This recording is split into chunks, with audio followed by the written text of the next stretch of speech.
Good morning, everyone. Kate and Fiona here, continuing our conversation around Break the Bias, the International Women's Day theme for 2022. Today, we want to talk a little bit more around some of the practical things we can do for women as individuals around how to start to really foster gender equality in our careers, in the organisations with which we work, in the societies within which we live. And so I think as we were reflecting on this topic, we really circled back to the Acts of Confidence program, also having just jumped off the live Q&A session this morning, and really the role they play in supporting women to achieve gender equality. Fee.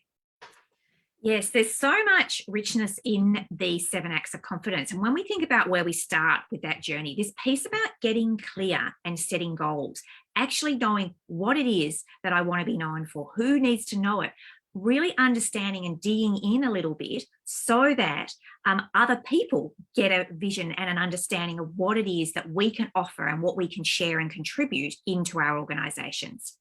Yeah, I think that important piece of who are you? What do you want in career and life?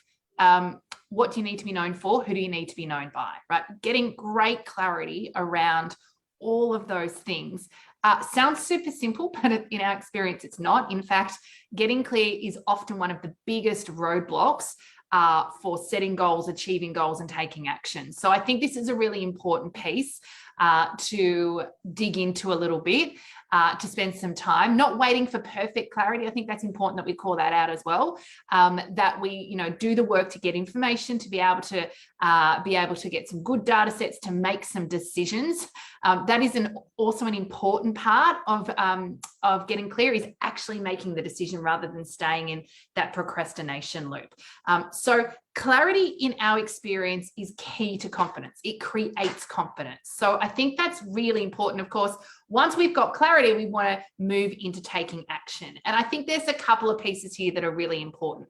The first is really redefining our relationship with fear and failure, because the roadblocks and red flags that can get in our way, that can stop us taking action, are huge in this space. Yes, this piece about fear and failure is often where we avoid. We shy away from it. It feels uncomfortable. There's no doubt that most of us do not like the sense of not doing well at something, of failing, of getting something wrong. And yet there is so much knowledge, so much wisdom in being prepared to go through the discomfort of not doing something really well, of not getting it right, and learning from the experience. And that actually resources it. It expands our capability and capacity. It teaches us about resilience. It means that when we show up next time, we are more resourced. Each and every time we shift this relationship that we have around failure and seeing it as wrong or bad or something to be avoided, we are then able to do so much more. And we are willing to take those actions which might feel uncomfortable and which we would in any other circumstances shy away from. Yeah, I think, failure is feedback. This is a game changer in terms of how you measure your own success, what expectations you put on ourselves. And that's huge. The assumption that we need to get it perfect the first time, or we need to be delivering at that level. This shifts how you assess your own performance, how you, the expectations we have. It flows through to self-doubt, inner critic, all of those sorts of things. So this is a game changer, and it's deeply uncomfortable work, right? So, let's not sugarcoat it. It is really getting comfortable with being uncomfortable.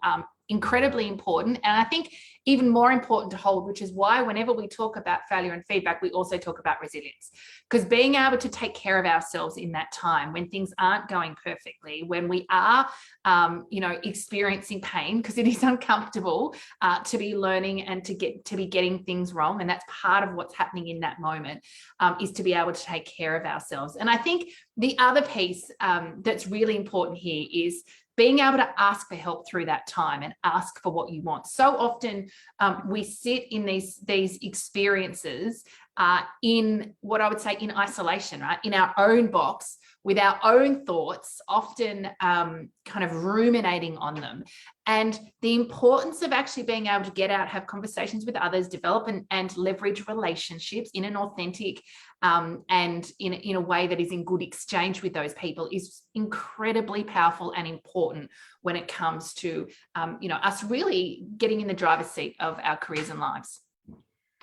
The more that we start to stretch ourselves, the more we get that clarity, and then we take action and we start to ask for what we want or turn to others and ask for their help, we will be very much in moments of experiencing worry, fear, concern about how it's going to go. So all of these pieces are working together, and the more we're willing to give it a go, to not necessarily get it absolutely perfect, to just see what happens, the less attached we are to the outcome, the less worried we are. And all of that means that we are, each time we show up and we do something a little bit differently, we are putting an impulse into the system. We're changing that dynamic around what I'm shying away from, what I'm scared of, and showing up and actually asking for something and shifting maybe some of the dynamics in our organizations as we do that, as we reach out and do something a little bit differently.